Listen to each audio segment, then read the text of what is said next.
Oh, we're live. We're live. Hello, Jon John back. 2023. I haven't done this since like July or something. I did one of these with Derek Hardy, and then my podcast just stopped. But we're here. It's January. People are drafting. Everybody's talking about baseball. Football faker guy John Legeza did that for a few months, and now you're back on the good sport, right? Yeah, well, baseball's always the true love. But like I said, I'm just looking to interact and engage about baseball because, listen, there's a lot of people that have not taken their finger off the pulse. And, you can't assume that you're up to speed with those people. So, yeah, I've been in like pure hustle mode right now because once football ends, it's like, it's over now. It's time for baseball. Yeah, I started like earlier than I ever have. I mean, I just never kind of stopped. I started writing all the teams in November and stuff just for fun and to keep things going. So I definitely know I'm on top of it more than I ever have been before. So this will be a fun season. My Substack has grown quite a bit, so I feel like I have a responsibility to those people now. So I'm kind of focused in. We got a few things to actually talk about today that we wrote down, but things never go according to schedule. I'm going to try to be quiet. It doesn't really matter. I mean, we're just kind of here to talk. I'm mostly here to talk to a man that isn't like a man, I guess. Because I was going to say, if you were going to finish it with that acts like a baby, you might be out of luck. Yeah. Well, yeah, yeah. I talk to like my father-in-law a lot, but other than that, it's pretty much just like my kids and my wife. So this will be good. So it doesn't really matter what we go over, but we've been talking a lot in DMs and whatnot, and you're ramping. Oh, hold on, can I cut you off? Your tool is just downright phenomenal, and it's because I am kind of like arrogant in my work because I do a lot of good work. So the best compliment I could give anyone is not only do I use your stuff, you've become a necessary part of my analysis. So it's not surprising at all that your Substack has grown. I've already told you I'm going to miss you when you go on to better things. Yeah. I do think about that. I saw that MLB random stats guy got like a job from the Cubs or something. I don't know if you're going. I'm going to miss you. But I don't. Just tell them if they ever need a hot dog seller. And this sounds it sounds like super full of oneself to even say like, oh, I'll eventually work for a pro sport, because it probably won't, right? There's only like. Well, hold on, John. Let's go because we're going to talk about stuff that has to do with baseball. Here is something I've learned now.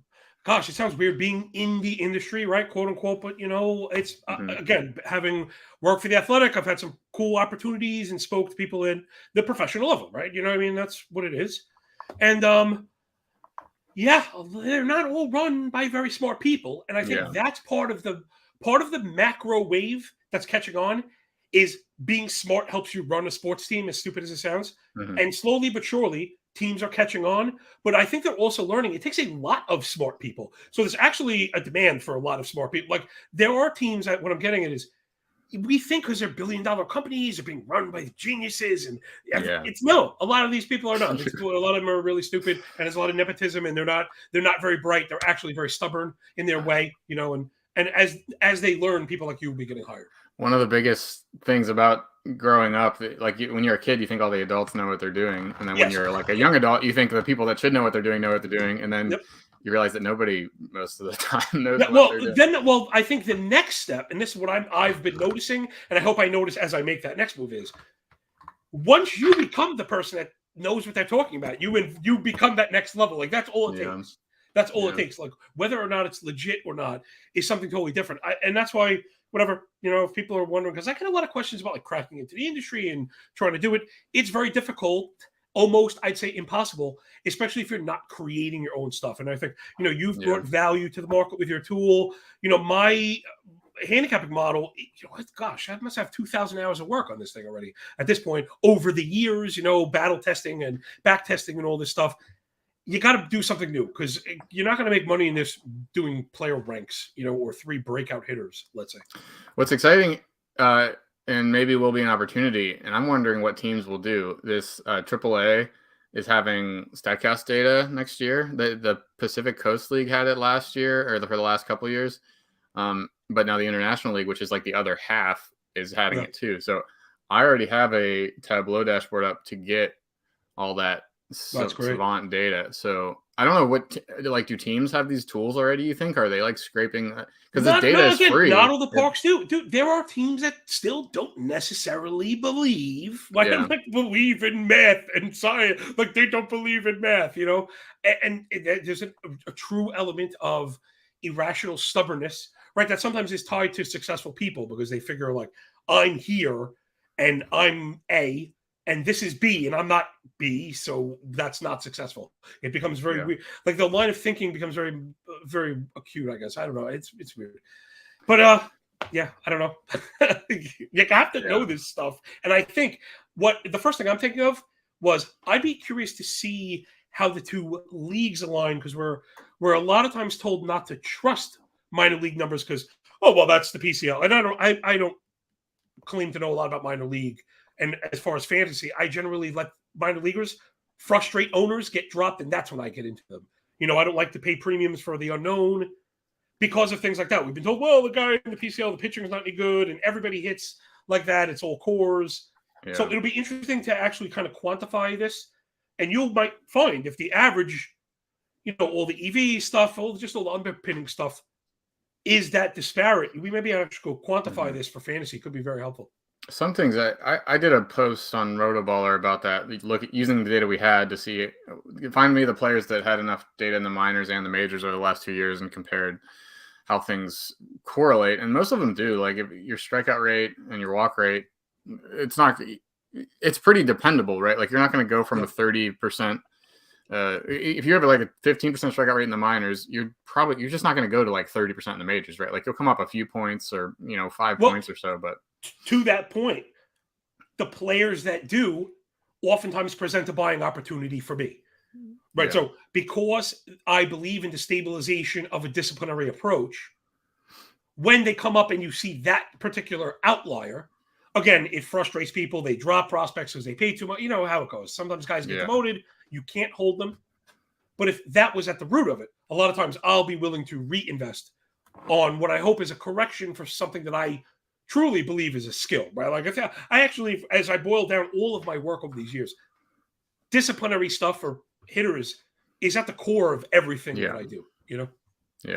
Yeah. And I think the stuff that you'll be able to trust for sure is like the launch stuff, right? Like the angles were surprisingly, the average launch angle between the minors and the majors is kind of surprisingly stable. Wait, why do you say surprisingly? Because I feel that it's a poor descriptor, but it's still a descriptor of swing path. Which is taught to be consistent to an extent. Of course, you have to adjust for the height of the pitch. But to me, that's kind of how I've applied things like launch angle more than it's a swing path thing. Yeah. So I'm surprised that you were surprised because when you're surprised, you're normally right. I guess I shouldn't have been. But I haven't really thought about all this stuff too much before like this off season. But yeah, so and my point of saying that was like stuff like that, swing speed and swing path almost surely aren't going to change because you're still facing a pit. You're doing the same thing, right? You're in a batter's box. You're holding the same kind of bat. You're taught to do the same thing. Yeah. So and drive the ball as hard as possible, pretty much at all points, right? That's why when we speak, you always want to remove bunt situations. That's going to ruin everything. I mean, if a hitter pretty much has again, when we talk about hitters, I'm talking about power hitters. They're purely contact hitters, but in general, right? A hitter's pure cause up there is to hit it as hard as possible. The ones that know at least, because the batted ball, that is very wonky. So the best input is to hit it square, hit it hard. Right now we know hit it with lift. Mm-hmm. So what do you think about? I wanted to share the screen here, and maybe I should just. So I had to allow my computer to do Chrome, but now it wants me to restart Chrome, which is gonna kick me out of here. Oh, boo! If I want to share the screen, is it worth it? You think? Share what screen? To just share anything I want to show here. I could show my dashboard and stuff, but I would have to exit this for 30 seconds. All right, because I could share it, but I'm not sure exactly how to play it. Maybe we shouldn't do that in live. All right, let's not worry about it. Yeah, it's okay. Gunnar Henderson, right? Yeah. So do you have player takes yet? You're still kind of sure. I'm walking through it, but it's funny that you mentioned that because what I'm working on now are some player rankings. I'm going to be putting them out on Sharpener, and because I feel like everybody needs a personal touch, I'm trying something new, and I'm doing a quick. It's like a mini deep dive on what will hopefully eventually be pretty much every player, right? Mm-hmm. So I'm to Gunnar Henderson. I'm going to look right now. If you give me your quick spot on him, I've been trying to develop a method of trying to get a very in-depth look as quickly as possible in order to get through as many people as possible. Henderson, my worry was, I know right off the bat, was running. I thought he would run more than he did. But again, I don't chase these guys the first time up, so I really was not exposed. Yeah. I'm actually going to quit and restart. I'll be back in 10 seconds, hopefully, because then I can share whatever I want, and that'll add on to this. So I'll be right back. All right, I have some Gunnar. All right, on to Gunnar Henderson. How do you like this? I didn't know I was going to get the. Okay, you go ahead. Yeah, okay, so we got the keys left. So Gunnar Henderson, I could at least recap his last season for you pretty well, because I do have that stuff all formatted. So we only got 132 plate appearances. He bat .259, 12 ribbies, 18 RBI, 4 homers, and a steal. The underlying stuff, I'm really just getting to this now, looks pretty strong. 788 OPS, 343 WOBA on the back of a 338 expected WOBA, so that's pretty strong. 250 XBA, 432 X slug, 125 WRC plus. So kind of underneath, not that those things are definitive, but it's not a bad description. The K rate's a little bit high, 26, but the walk rate's pretty good at 12. Those are things that I like to see. He does not chase at all. 23% chase rate is pretty much downright phenomenal, but we're going to need the Z-Con in-zone contact to get up above where it is right now at 82, and he probably needs a little bit more lift. He has a 60% ground ball rate. So right now I'd say I'd be a bit worried about the power with the profile as existing, though the hard hit rate, check it out via StatCast. Oh, John, we're going to mention this later on, the difference between Fangraphs Baseball Information Solutions and using Savant, which is a raw 95-mile-an-hour metric. One of the best in the league at 54% is through the roof. So, there's some ups and downs. You know what reminds me of quick comp? Kind of reminds me of the issues I have with Vlad Guerrero. Now, it's not necessarily a bad thing. Right? It's not a bad thing. We're talking about a very good hitter. But that is the type of extremes that we're talking about, right? Extremely hard contact, extreme hard contact, but also extreme ground ball. And when trying to make adjustments with lift, we risk adjusting contact quality. And that's why one of the things, since I'm rambling on my stuff, one of the things I've used, because we are talking about projections, we're going to talk about trajectory and how we get into these things. For me, that's been the big underpinning of my big power projections that, John, I had a lot of success with last year. You're right. Alonso over Vlad.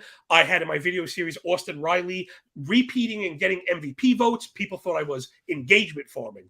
And the reason was, we saw increases in quality of discipline while contact increased. While the quality of contact maintained, right? Alonso and Riley, there was never any concern. They hit the ball hard. The problem was, like I said, changing launch angle would change that quality. And they maintained it all while keeping the standard deviation of launch angle to where it needs to be. And when you get that whole combination, like we're talking about input stats, that's the input I want, right? Because I know batted ball data is weird. So give me the best input stats. So that'd probably be my take on Gunnar. I'd want to see his standard deviation. But that's my worry is, we need a little bit of launch because he's really kind of expensive. I think people are viewing third base to be scarce, and that's rightly so. Like, that's a good assessment. However, that doesn't mean we should pay through the nose, maybe for a bit too much. I have Steamer here also, 255, 77, 79, 22, and 10. That'd be pretty good. I guess that is pretty good. But I don't know if he gets there. 10 steals feels a bit low. How many? I mean, he needs. So here's the launch angle and velocity plot here. So these are all guys that hit the ball really hard. I filtered it to at least 90 miles an hour. And you can see like the elite guys are up in 95, and very good is in the low 90s. So Gunnar's right there at 92.4, but he's the furthest dot down. I mean, he stretches this y-axis down because his average angle was 2 degrees. Can you hit 22 home runs doing that? I mean, I guess that's a math question, but I think everybody yelled at about Guerrero for this, John, and people just don't want to hear. They don't want to hear it. Look at the hard hit rates, and sometimes, again, teaser. The answer is in the differences of hard hit rates. People often ask me about the differences, and because they always want which one is better. I only want to use one. The answer is both. When you put them both together, you get a really good description. That hard hit rate on Savant, you could say, I don't have it off the top of my head. I try not to use the slider bars. I try to use my own stuff. I just know it's in the top few percentile, single digit. But the elevation profile is very bad. It's very, very poor. Yeah. And it's asking for a lot when you're paying a premium for all those things to change at the same time. Yeah, you're right. He's like the 6th or 7th third baseman off the board. I mean, you definitely have to pay. And I think people are chasing it because they're excited about the top prospect and he had some success. And maybe, I mean, you could say that, look, Vlad hits the ball into the ground and has had, a 48, 46 homer season. And then last year got to 30 or something, right? So obviously you'd be thrilled with 30 homers from Henderson, but the difference is that he's going to strike out more than Vlad, right? And he's just less proven altogether. So I don't know. I wouldn't take him, but I will take Michael Harris, which maybe is a contradiction because he's kind of similar. But let's look at him next. You mentioned the standard deviation, and this is something that I never cared too much about because I don't know. You're right. You have to take them together, and I guess that's what you'd say because standard deviation just would mean, for those unaware, it's a measure of the spread of your launch angle. So this will be a good way to compare. So let's just look at the whole league, and we'll sort by the lowest standard deviation, which is, let's skip Sean Bouchard, whoever that is. It's Aaron Judge, right? So that is an immediate flag to be like, oh, it must be good to have a lower one. So what you see is that a ton of it's funny you mentioned that. I was talking about that when trying to explain this. That sometimes the best description is just anecdotally through the list. Like, let the list tell you. Although again, it makes sense, right? It's misleading.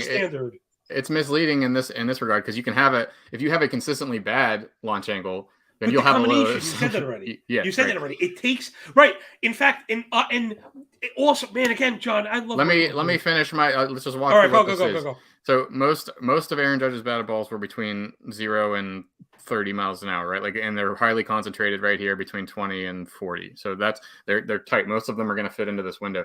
If you look at, I think Bubba Thompson was the worst.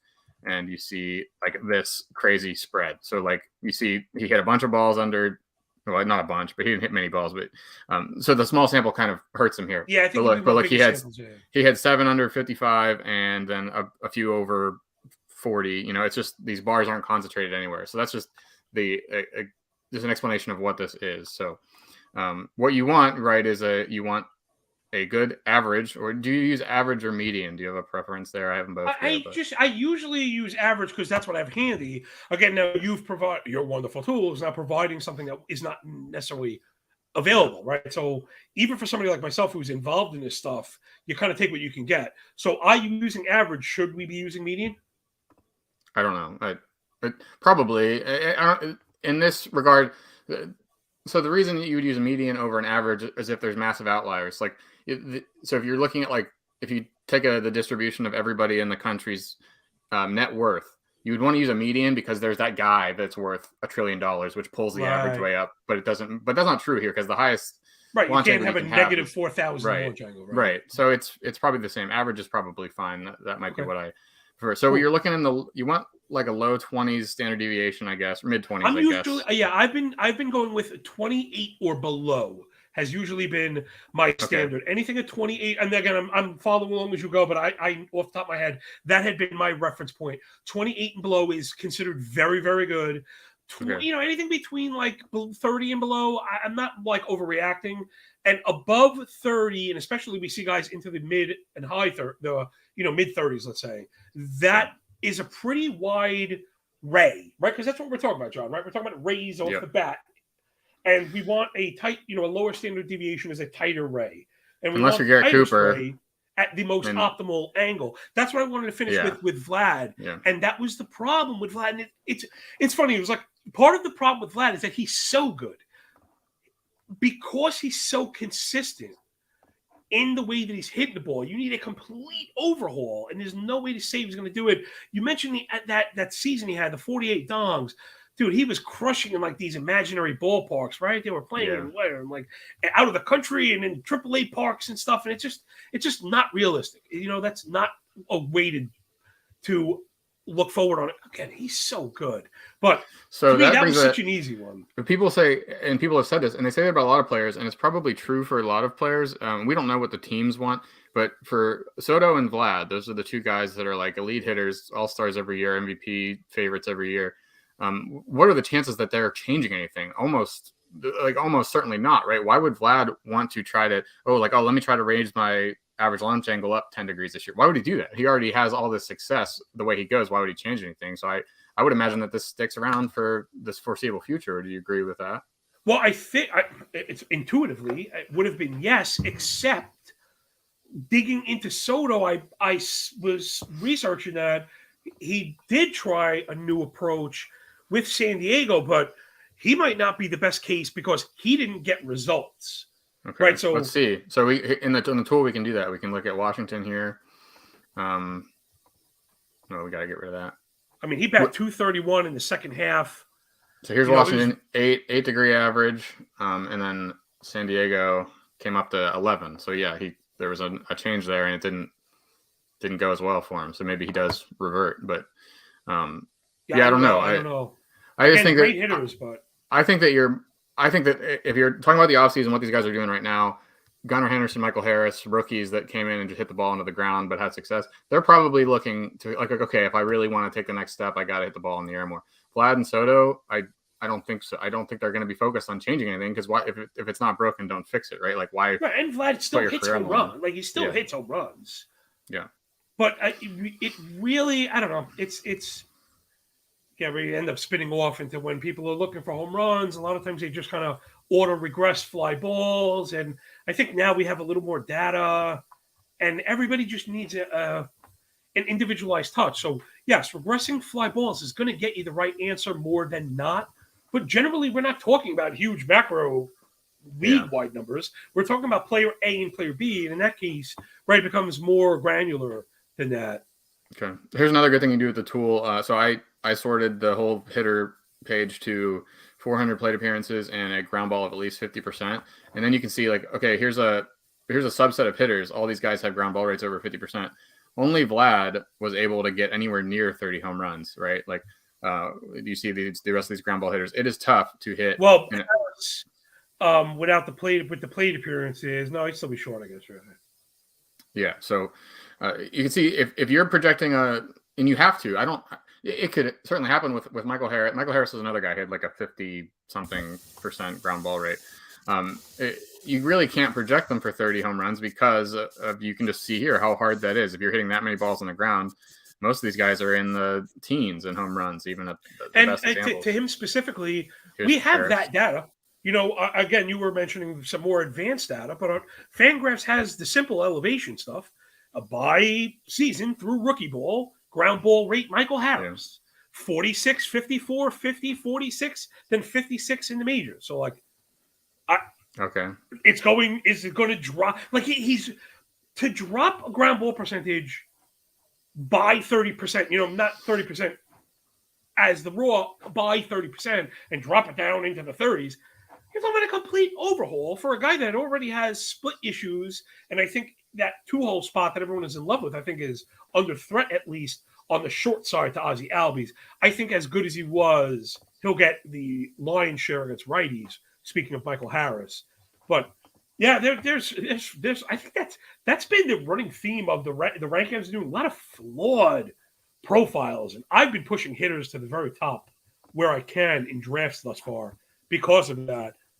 For me, the easiest way to find a fade, Johnny, is flawed profiles, right? Lots of swing and miss, lots of chase, because it is always a chess game. We like to project improvements on hitters, but at the same time, there are pitchers trying to undo what the hitter has done.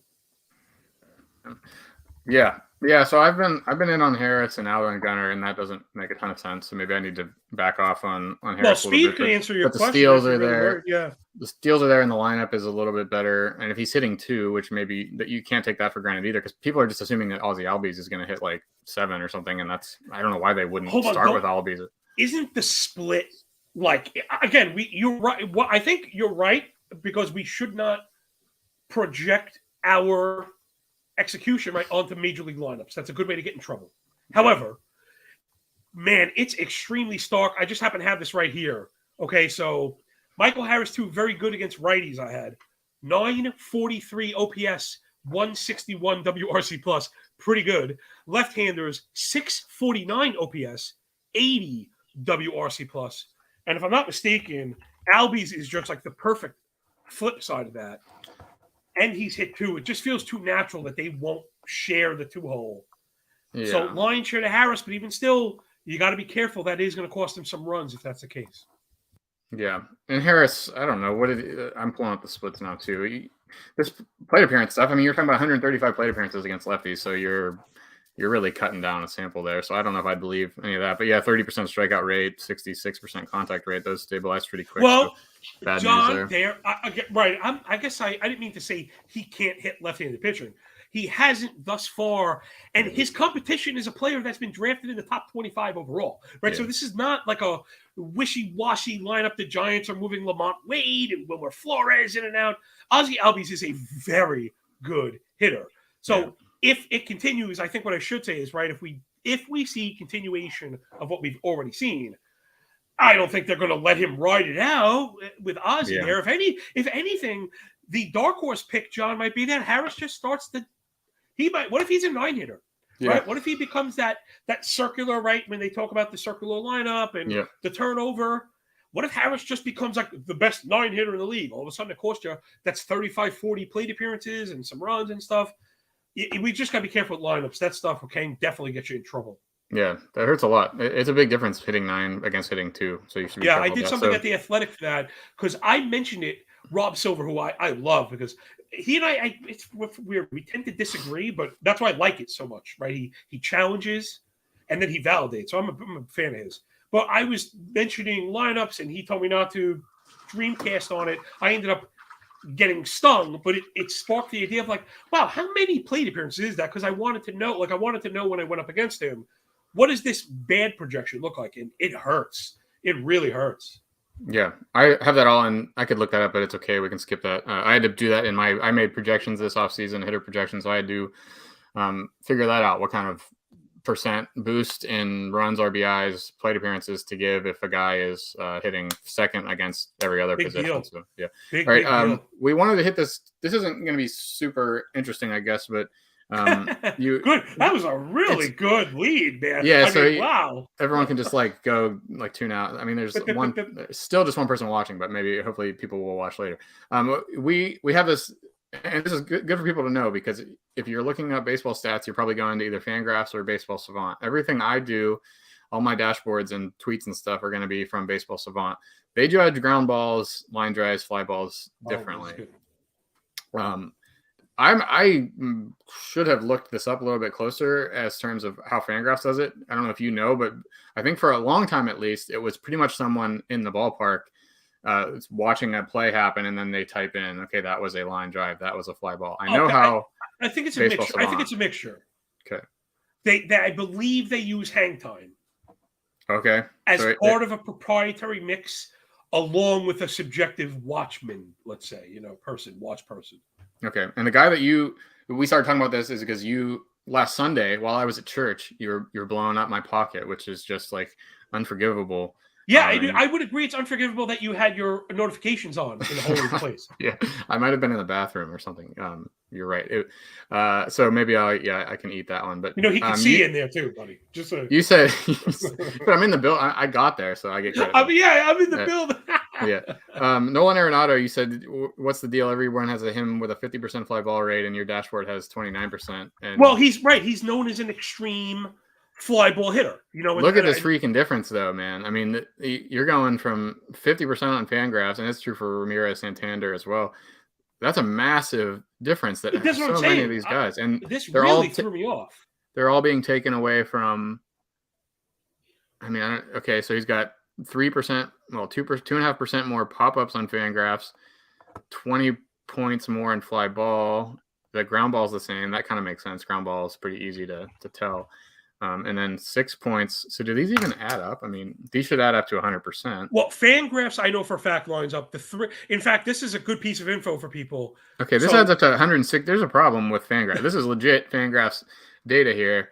Like, I just exported it, and these 4 numbers. Wait, what 4 numbers?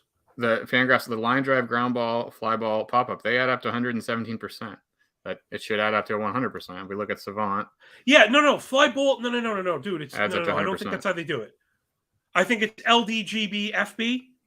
Infield fly balls, I think, are a subset of it. Right? Did you just say 117? Oh, okay. Did you say 117? Yeah. Because Arenado's pop up is 17. So in fact, that was the point that I wanted to make. This is actual, like, for the one person watching, and there's 6 people that may hear this. This is legit actionable stuff. It really is. If you use Fangraphs, this is truly actionable stuff. Yeah. I say it on my show. I say not all fly balls are created equal. You gotta look at the infield fly because that's a huge difference. Okay, so that does take quite a bit away. That 17% is very, very high. But I also use it for pitchers because sometimes you go, man, look at all those fly balls. You got to regress those. I mean, if a guy is working way up in the zone purposely, right, because that's a function of strategy, that causes a lot of pop-ups. So it's funny. This is where I get into challenging the market on pitching. Well, that's the answer. So we figured out the answer is that if you hit a pop-up on Fangraphs, you will get a fly ball and an infield fly ball. That's correct. Twice. IFFB, right. Correct, yes. I think that's done. I think that's the wrong way to do it. But why? More information is always better, no? A pop-up. Well, I mean, if you know that's the case, but a pop-up's not a fly ball. When you think of fly ball, you think, oh, he's getting close to hitting a home run. But a pop-up should be its own category. Hold on, but you of all people, shouldn't you be the person? Wait, shouldn't you be the person saying that like a fraction of a millimeter off, that's a home run? Like that's a home run. Remember there was a very interesting conversation on Twitter maybe a year or two ago. I forget who posed the question, but it was very interesting. Whether it was like, is this Joey Gallo batted ball hard hit? I think it was. Right. Because he hit it like straight up in the air, but he hit it like 15 miles an hour right up in the air, 119 miles an hour right up in the air. Right. So what is that? Is that a pop-up or a fly ball? I mean, I want to know, right? I want to know that. If it turns into an out, I mean, that's still turning into an out 99% of the time. They're all out. I mean, a pop-up is going to go for a hit like 1% of the time. A fly ball goes 15%. I don't even think it's 1% of the time. It may be. Yeah. I mean, okay, I guess. So if we do look at sorted by Baseball Savant's pop-up rate, and it is the idea here is, okay, are the guys hitting the most pop-ups on Savant? Are they power hitters? And for the most part, yes. Santander, Arenado, Jose, Chapman, Wisdom, obviously raw power hitters, but then you have like your Lane Thomases. But most of these guys, like it's a decent indicator of this guy can hit home runs. Well, I'd also say pop-up from a hitter perspective could be a function of hitters that go after high fastballs. And I would is like, you know what I mean? So this is why I like to use some of these weird stats. But that stat, I don't know. I don't see value in it. Sometimes it's just like maybe it puts a little light on the next step. Because that's what I would like. If I saw that in Lane Thomas, it doesn't, to me, I'm not thinking raw power. To me, I'm thinking he probably chases a lot of high fastballs. Yeah. Right. And it doesn't get to him. Then it's, that's really a function of it. Okay. Well, it's a lesson for people to learn that you're going to see much different numbers if you're looking at Savant and Fangraphs, and it's important to reconfigure in your mind what you're looking at. How about hard hit too? While we're here, it's the same idea.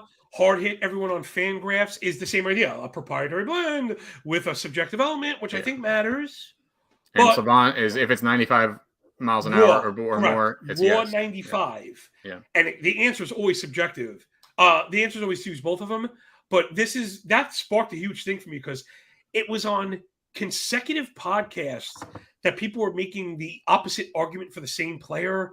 And I think it might have been Vlad Guerrero because it usually is that. It's usually a player that hits the ball incredibly hard, like Gunnar Henderson would be a good example of a player with an extremely high hard hit rate on Savant, but a very low hard hit rate on Fangraphs because, those Giancarlo Stanton 19 mile an hour ground balls don't count on ground. They don't really count ground balls like that. Yeah. You really have to pull it. I think you really have to pull it. My advice would just be to use, if you're a player or if you're trying to analyze, just don't mix your grapes or whatever, just pick one and stick with it and pick Savant because I think it's better and it gets smarter. As for hard hit rate, this is Savant numbers because it's back to my dashboard.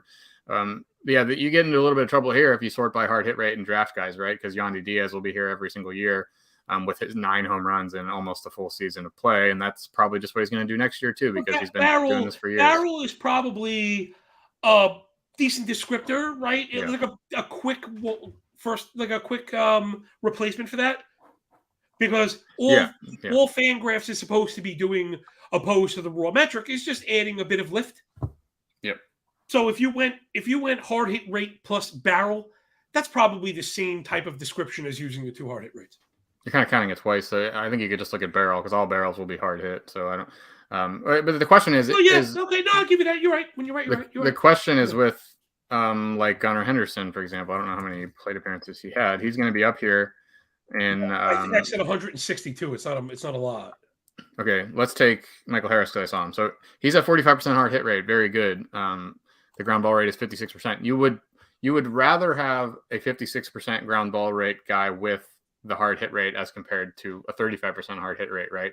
It doesn't do you a ton better to hit a ground ball very hard as compared to softly. Sometimes that can even hurt you because infield hits and stuff. But it's good to know that if he does lower this to 48% or something next year, then this is an indicator that he's swinging the bat very hard, and these home runs will grow quickly. So, but I don't know. It is tough. I think the average. I did a study on this too, launch angle year over year, and it's pretty sticky, man. I mean, it's something that does not change very much. Usually, I think it was like 80% of the seasons. I looked at all these hitters, I compared one year with the next from back to 2015. 80% of them, their next year came within 3 degrees of their last year. So I don't think you're going to see Harris go from a 56% ground ball rate to a 45%. That would be an outlier outcome. Yeah. He's also in the bottom 10th percentile of pull hitters. He does not pull the ball at all. So, these are all just part of the sauce, right? And that was where, the Tommy Edman home runs come from, right? When you get guys like that, guys that have it in their arsenal, that if you put it in the right spot, they're going to hook a barrel right down the line and it's going to go. Yeah. Yeah. But you got to pull the ball more if you're not going to be like a pure slugger type. Yeah, I don't know. Harris has I really like Harris. He's very exciting, but at the price right now, I'm struggling to get there. Although the next problem has been if we're talking about any kind of draft application for fantasy people, outfield is very, very scarce. And you'd probably be really happy to have Michael Harris. Almost, I might say, even as a 9 hitter, you might be happy to have him as on your team. Yeah. Yeah, that's a consideration too. And the upside is just crazy if he does. Oh, absolutely. Again, and Albie's re-injury puts him right back in the 2-hole every day. You know what I mean? So this stuff happens. So here's another way you could look at this stuff. Pull rates are tougher, though. I don't have like a pull rate on this dashboard, but I did recently add this. I need to draw a field. You can tell when you just look at all of the balls and plays that you can tell that this is a baseball field. But if I'm going to just show you Arenado because it's so crazy how he does this. This is just last year, so here's his whole spray chart. But if we go to barrels, if we set barrels to all 1, the home runs are pulled. Yeah, all the home runs are pulled. There's a couple over here, but none of them are homers. They didn't go out. That's right. Yeah, you know what? I was looking at that the other day. He came up, and it's stark. But he's a good example of now. He's a really good example of how this is one of the things I've had to learn to be careful with just trying to weigh. Because, again, I'm into input stats, but just overweighing these power stats for players that pull the ball. So, like, if you look at Arenado from a power perspective, his power basket is not overwhelming. Yeah. It's not overwhelming. 32 hard hit on Fangraphs, 39% on Savant. That's not great. 8.2 barrel, 4.5 blast. But he hit 30 home runs on only 40 barrels because the barrels are pulled. Right, he's dead pulling. He swings at pitches up in the zone, so there's your pop-ups. But he's also a very good contact hitter, very good contact hitter. So Arenado is going to be a guy that is going to buck my power projections and pulling matters, right? So I don't think Arenado has like a 40 ceiling, but I think it's very hard to keep him below 25. I think that's why he came up. I think maybe one of his projections are really low, and I didn't get it. Yeah, I was very surprised the Bat X had him at 25, and I thought that felt low. Yeah, and I think the Bat X uses Statcast, and I had to bake that in. I had to make sure I took care of that when I did my projections because it was coming up very short. It was basically just using barrel rate to project home runs. And that made me really low on these guys that are very good at pulling it. So here, what you see here now, I went ahead and sorted it by home runs hit, but on not barrel. So I picked a 0 for barrel, 0 meaning no, 1 meaning yes. What do these first 3 guys have in common here? Where is the home run thing that you clicked? Can you scroll up a little bit for us? I chose here. Right. I see the barrel 0-1. Where did you tell it home runs? I sorted by home runs here. Oh, so if you sort by home run and turn, oh wow, this is great. Okay, thanks for that. I didn't know that. What do these first 3 guys have in common? I don't know. They cheat. Man, yeah. Well, that's part of it. They all play in Minute Maid Park, right? Or Mancini did for some of the year. Pulling fly balls as a righty in Houston will get you some cheap home runs. So again, these are the most home runs on not barrels. So the instinct is to call them cheap, but they're not. Arenados aren't cheap, right? They're just very It's strategic. from an expected lens. Yeah. That you could say, they are, but when the nuance lets us know that it's not. But this is a skill, right? Yeah, because if you ask someone that knows everything about baseball, if you say who are the best guys at pulling the ball, they'd say Arenado and Marcus Semien, and they both show up here. Well, they're just hitting these. Yeah, particular. I think Bregman, off the top of my head, he's up there. Yep. So look, Jordan is not far behind. Right. And it's a reason to like Jose Abreu and any kind of right-handed batter that goes into Minute Maid, although Abreu doesn't really pull fly balls much. He kind of just sprays it all over, if I'm right. See, that's kind of interesting. That's been the analysis on him, and I don't know if it's a hard analysis, is that he's going to go and kind of learn to pull the ball because they've done that. It actually makes me think I'm going to have to look and see. Well, this we could look at. I wonder if we could find if players have adjusted after returning, after going to Houston, although I think Altuve, they're all homegrown, right? Altuve was homegrown, and I guess we look at Mancini's pull splits, but that would have been fast. I don't think you do that during the season, and I don't even know. I know. I don't think you want to do that as a veteran either. Again, so this is Abreu's spray chart. This should be everything. I don't have any filters on. It's all over the place, right? It looks like most of the time we can set it to fly balls. How about that? So yeah, I mean, he's pushing most of his fly balls, so that doesn't bode well for him. But maybe he will try to pull a little bit more, knowing that. I don't know. It's not a good center field to hit the ball to. You're not going to find many homers out here. No, absolutely not. Yeah. So that's interesting. I think when in doubt, you just assume that your best bet is to assume that they'll be the same guy and see how it projects out. Not bad. What does Steamer think of him? I have that here. Steamer has him for only 21 home runs, and that's probably why. Yeah. Let me see. I actually I made this up for my own little my own use here. I put all the projection systems together. I don't really want to blast this out though, because I didn't really have permission from these people to put their systems. So if any of you are watching Ariel or Derek Carty or the Steamer people, and you want me to take this down, I will. But this isn't really public. But anyway, here's this is my genius, though. You're citing their genius in their incomparable work, which is available for free to the public at Fangraphs. True, yeah. So the bat's lowest 19, and everybody else is at 22, including the aggregated scoring system, ASS, which is my work. Hot ass. Yeah. So do you think Fangraphs would buy a projection system that is called the ASS model? No, they probably make you go JAS. Yeah. Yes. What if I will not? I'm going to stand my ground. It's a non-starter, right? I don't even want money. I just want ass. Yeah, yeah. Keep your money, but ASS is a absolute deal breaker. You want me? You have to take my ass. So that's what I'll say. Low 20s power. He hits the ball very hard though, so if he does pull a few more, this could really be wrong. Well, I think that's a great point. That part is not being wish casted. 52% hard hit via Savant. Even 37 on Fangraphs is still pretty good, right? So he's there. 9.5 barrel, 5.1 blast. He had 47 barrels, only 15 home runs. You'd expect maybe a little bit of regression there. Yeah. But low 20 sounds good. And, I agree. There's going to be 115 RBIs or something. Well, that's the thing. I mean, he should be good for 215 runs and ribbies, kind of coming off the bus opening day. Everybody's low on that. That's kind of goofy. Good. That's a source of value then. Yeah. RBIs are tough though. I mean, RBIs are pretty. Talk about a random stat. Is it real? Is it really? I mean, the RBI leaders, have they not been on the Giants? I mean, the Astros, the Yankees, and the Dodgers. Is that not the case? True, but it's I mean, there's a lot of luck involved in when do your extra base hits come. There's a few spots on Monopoly board where you get them. I mean, that's what it's Jordan Alvarez, Alex Bregman, Jose Altuve. Yeah. Even the low end projections of those on base percentages just run the nut. If they're all healthy, they're scored runs, man. Yeah.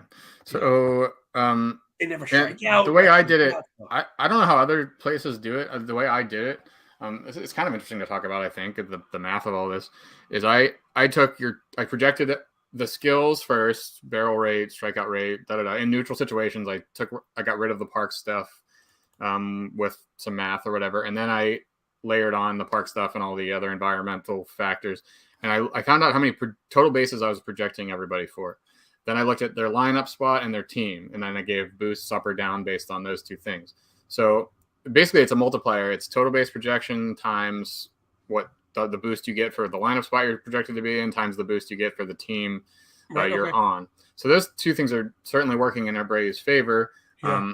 If we look at the projected RBI leader, see, these are pretty spread out. And maybe it looks like I am probably doing this incorrectly more than likely, but definitely differently, because everybody here has Alonso around 110 RBIs, which makes sense. And for some reason, I'm way down here at 81. No, dude, 81 is. Can I say it's wrong? I guess that's not. Yeah. I can't say it's wrong, but dude, that is it. Had you even said 91, I say, wow, that's a little. 91's a little low, but all right, okay. Listen, I believe in your work. I know it's well researched and objective. But man, 81, Johnny, I'm going over 81. Like, what do you got to bet on that? You know? No doubt. No, this is my first year doing it. It's kind of a work in progress. And I just said that I did the RBI thing like pretty soft, or pretty not randomly, but there's not much to it. So that's definitely something for me to go back and look into. The other thing to look into, as I tweeted about yesterday, I have like Aaron Judge hitting 317, which he's never like done in his career. So I don't know what that's about either. But so there's a little bit of work to do on my projection. You know what, man? See, again, I catch so much heat because he's a Yankee, and it's like he's such an animal. You want to talk about a guy that passes every single diagnostic? Dude, you just said yourself, he has the tightest ray of launch angle in the entire major leagues. While, right? This is like while posting the best hard hit rates. If anyone is going to hit 317, it's going to be Aaron Judge. Like, that's the one guy I would not be afraid of. I mean, again, these all might be top in the league. He had 48 on Fangraphs, 60.9% hard hit rate on Savant, 26.2 barrel, 19.5 blast, 106 barrels. Dude, he could have hit 85 home runs last year. Yeah. So there's an argument that he got a little bit unlucky. People out there complaining about the ball as if Aaron Judge could not hit a bowling ball out of the stadium. It's absolutely. I love that. Like, it's just the whole thing was sullied because fine, take the last 4 weeks and throw them away. Let's take all those stats in the garbage and we'll take the rest of his career. You know what I mean? And the guy's doing yoga. Come on, please stop, please. Come on. Even with all that last year, though, which it would be hard to imagine him repeating that fully. I mean, it wouldn't be shocking, but even with everything going as well as it did, he still hit 311. So I'm projecting an increase on that, and it doesn't seem I would even say that's just right. That's not even this. That's the same thing. You're projecting the same thing. You're projecting a 30-year-old, which again, I think the age curve has had. I feel like we've done it without admitting it. You have to push it back, even if it's only a year or two. Where we used to be like, oh man, 27 is prime, 30, No, man, up to 32, I'm just not concerned anymore. Those are case-by-case bases. I'm trying not to predict injuries the best that I can. Whatever. It's just, I hate standing for the Yankees for this reason. But 85% zone contact with a 26% barrel rate, what do you think's going to happen? Yeah. Yeah, we'll see. I would still probably 290 is a better projection than a 310.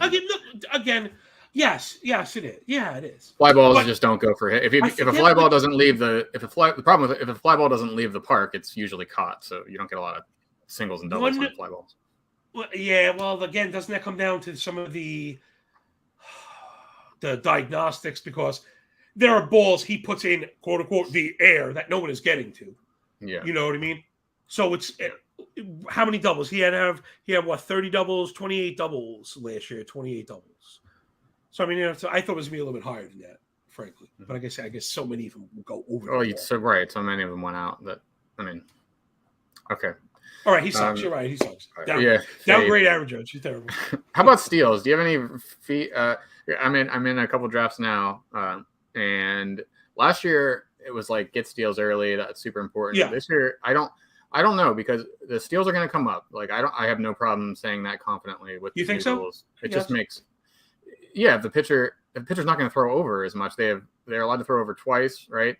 And from what I understand, though, that's actually you're going to be able to run thing has created a bit of a cat and mouse game that makes it a little more dangerous than I think we're like, well, a guy's going to just take off. You could still go behind him, and it's not like a pickoff is a given base. Okay, but so the rule is, right, and correct me if I'm wrong, you get 2 free pickoffs, and then if you try a third one and you don't get him, he gets the next base for free. Is that right? Right. All right, so that would just have to make a pitcher not throw over as much because they don't want to get to 2. If you get, you don't want to throw over unless you have a really good shot at. So before last year, they would throw over just to let the guy know, hey, we're kind of watching. Right. Now that costs you something. Throwing over once, kind of, there's a cost associated with it, so you're going to do it less. Well, I'd say one is how does that not result in the hitter taking an extra half step lead or something? Because you almost want to bait the guy to throw over, so you want to get as far as you can to where you're still confident you can get back. Because if they throw over and you're safe back in, last year that was neutral. It didn't help you at all. Now it helps you because after you get him to 2 throwovers, then he's got to be real careful. You can take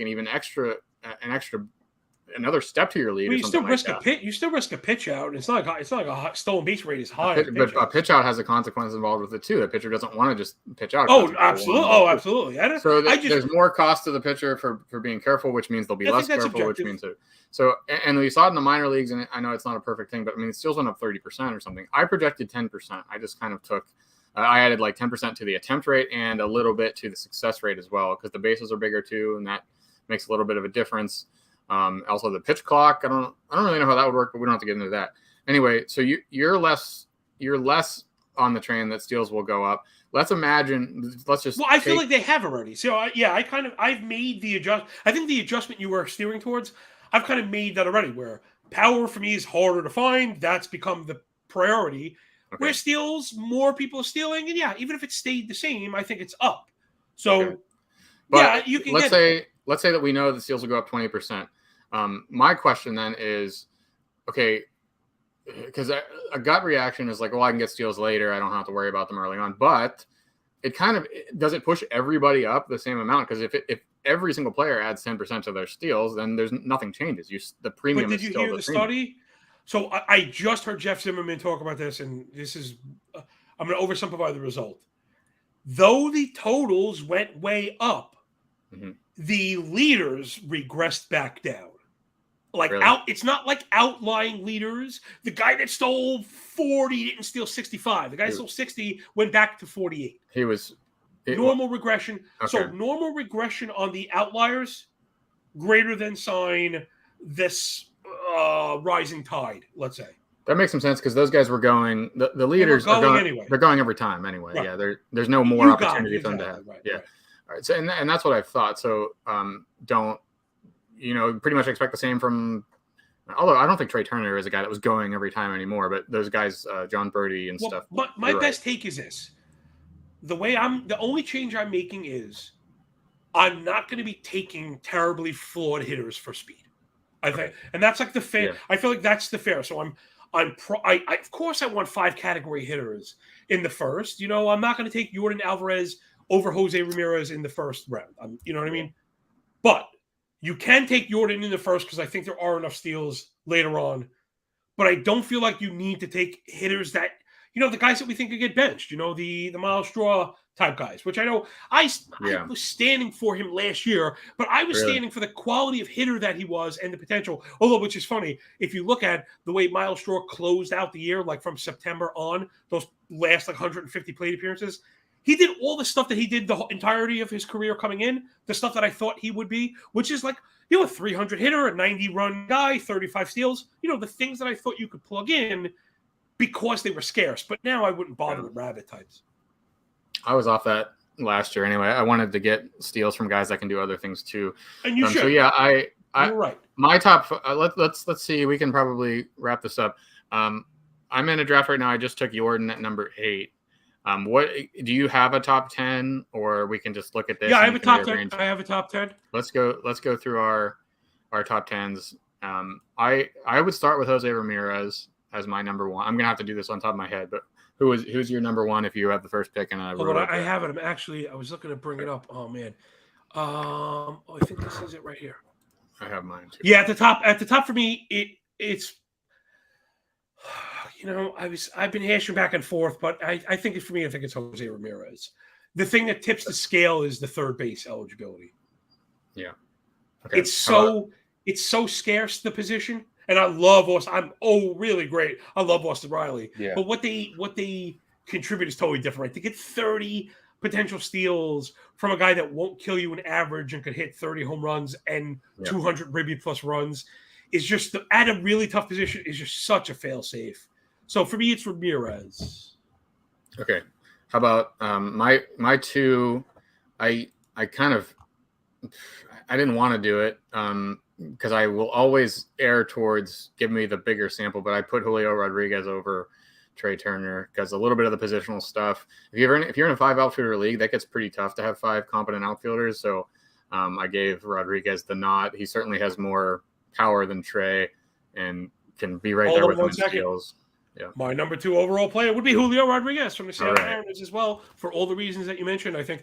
And man, oh gosh, give me all the plate appearances. He leads off and just he puts such a thumbprint on every single game he's in that maybe we're putting the cart before the horse, because isn't Acuna already that guy? Right.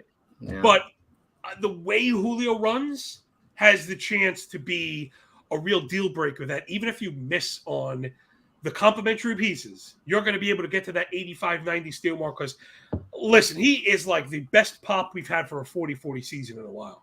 Yeah. Yeah, he's good.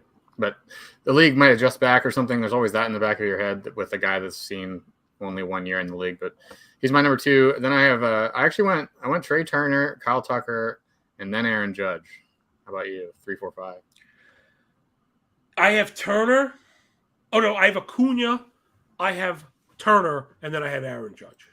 Okay. And I probably should have Judge higher because of all the smack I've been talking just to kind of back it up. But, it's just tough to mess with the roundedness of the steals. And here I am you can kind of get steals later. But like I said, you really, if you could leave the first round with 25, you want to do that. Plus, let's not sell Acuna short, right? That season was coming off what was supposed to be he's not going to run, right? He was supposed to be a little bit hindered. And, that didn't happen. He stole 29 bases. So, again, Acuna's a 40-40 pop. So, I think I'd put him above Turner because of the position stuff. John, I cannot – maybe it's me, and maybe I need to get further down my own ranks. Maybe the thing that has screamed out to me more than anything is there are no outfielders. Yeah. I am unsatisfied with my 5th outfielder in every draft. Yep. Yeah, have you done underdog at all? I have a ton of underdog. It was too bad they actually really slowed up once the playoff football stuff went live. They have a bullpen contest out there, best ball MLB. No, I played quite a few, but now it's very slow. They were once the football contest go away, you'll see those things fill every couple seconds. And underdog, it's funny you mention that because of that scoring system, there's a hyper stress on outfielders. Yeah. Kyle Schwarber's going in the first 12 picks. Yeah. Yeah, I think I have him ranked. I think my projections, he's the 6th or 7th highest projected score too. So you definitely need outfielders on there, but that's true for any league. Unless my home league is 3 outfielders and you can make all kinds of moves and add people. So I'm not too worried about it there. I don't really worry about. Would you go Turner ahead of the outfielders in that case? Turner feels a little safer, but man, Acuna. Yeah. The safety with Turner is the reason to pick him. I mean, if you took him first overall for the last 6 years, you wouldn't be disappointed a single time. Nope. And that's true with Jose Ramirez too. But so are you the worried safety about the there. Team context in LA at all? The Dodgers have taken, they're going. What do you mean? I don't want to say backwards like they're going to stink, but they're not. He plays for the Phillies now. Trey Turner's. Oh yeah, what it done me about? Well, that's funny. I don't know why I knew. I knew that because I was asking about the Dodgers taking a step back with Turner being removed. Although that doesn't apply here. Maybe you should be worried about the big contract thing for Trey Turner. Maybe he'll rest on his laurels a little bit. Finally, not playing for a contract. All right, we can wrap this up. I have so I had Jose Ramirez, Rodriguez, Turner, Tucker, Judge, and then Jordan, Betts, Acuna, Machado, and Devers. That's my top 10. So give us the rest of your top 10 if you're still looking at it. Yeah. I said Judge. Then I have Kyle Tucker, Jordan Alvarez, Bobby Witt. It might be Juan Soto and Bobby Witt. I'm going back, man. I really like Bobby Witt. Now I feel like there's a lot of negativity, and not that I necessarily respond to the market. I generally don't care what people say, but it's a bit of a leap with Witt because once you see the screen that we're looking at now, like when the first time everybody opened this for this year, you see Bobby Witt in the top 10, and you're like, what in the world? So that kind of anchors your brain to be like dislike him, but it doesn't mean he's going to go in the top 10 every draft. And maybe he does though, and because I've done it more than once, in fact. Okay, and I'm not going to do it. It's the same. Well, it's 2030, and that was what I. This is funny because this is where like I kind of come off my usual. In, there is a bit of subjective here. We're talking about the best prospect ever. He's only 22, and what was that? Just a floor that we saw. So the expectation is no growth regression. Like, why is the case for Witt? Like, for me, the thing that has sold me is, wait, that was him getting thrown. That's what we got with Witt getting thrown into the fire in the top of a lineup that he wasn't going to come out of, almost no matter what happened. And he was a fantasy There's some advantage. There's not some advantage for hitters when they're first coming through because no pitcher has seen him before. I mean, I guess you could study that, and it works both ways. But it's possible that the league pitches him a little bit tougher this year too. But I think there's certainly something to be said for the punch counter punch, right? The adjustments that go on. But didn't he do that also? I thought he made a pretty big improvement. No, I guess not. I guess he looked like he was. He started bad, but I think his second half was better than his first half. But he was terrible. Oh, he was absolutely terrible out the gate. First 74 at bats, 19 games in March, April. He bat 216 and didn't hit a single home run.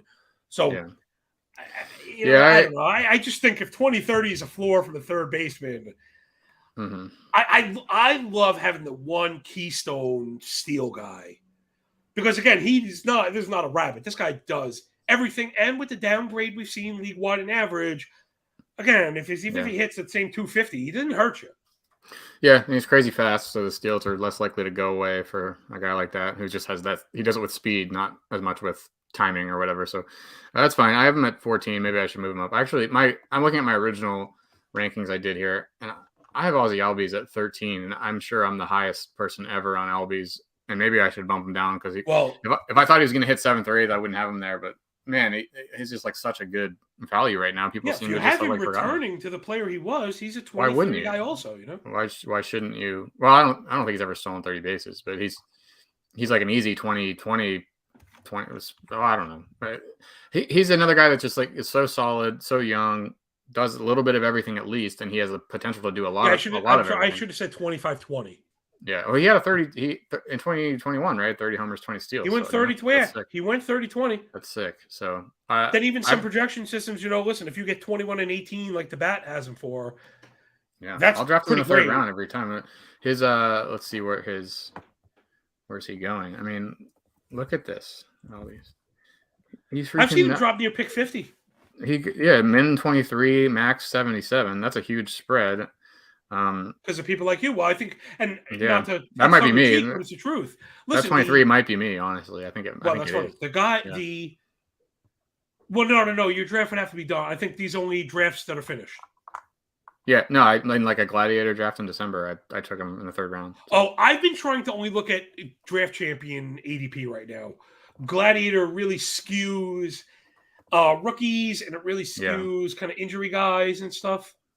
Yeah, but I might still be that minimum pick, but I don't know. But you're right. The Gladiator probably isn't the right one to look at. But that's his ADP is 50. But no, you know what? I have the same in. The 23 was in the draft champion. So there. Okay. All right. So I like Albies. We'll wrap it up. I don't think people want to watch too much more than an hour. So maybe we'll do this again. And I'm sure anytime, you're busy. Like I said, I'm sharpening my iron.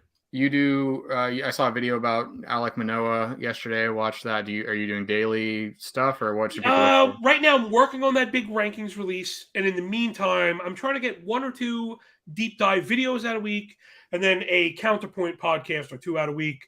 Everything's on my Patreon page, same handle as the Twitter feed. Follow me if you want. It's all free. The videos I'm kind of proud of. They're a lot of fun, and they help me get to the answers. Yeah. Yeah, you kind of just do your whole research as you go. It seems like you start the video. Yeah. You go. Okay. Yeah, that's good. The Manoah one was good. So there's his Twitter handle there. You can see. I'm sure you all know him, but we'll hang it up here, and we'll be back. Happy baseball season, everybody. Appreciate you. See ya.